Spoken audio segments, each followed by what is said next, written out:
បាទនេះយើងដំណើរការយើងសាបស្រូវ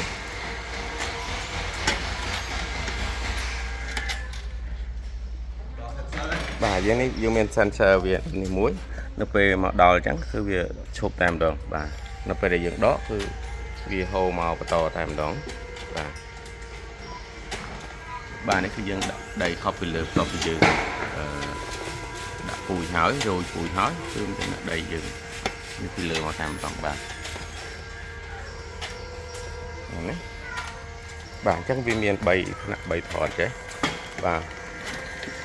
ទីពូជទីបាទដល់វិញធ្វើទៀត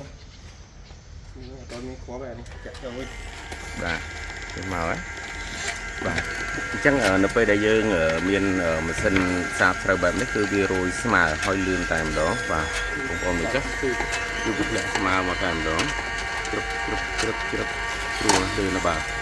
ស្នាដៃនេះដែរ1ម៉ោងទង់បានថា4ទៅ500ផ្ទះបាទតែបងប្អូនមើលធ្លាក់មួយចុះ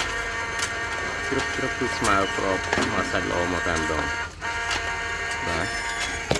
ហើយខាងនេះគឺយើងដាក់ជីបាទ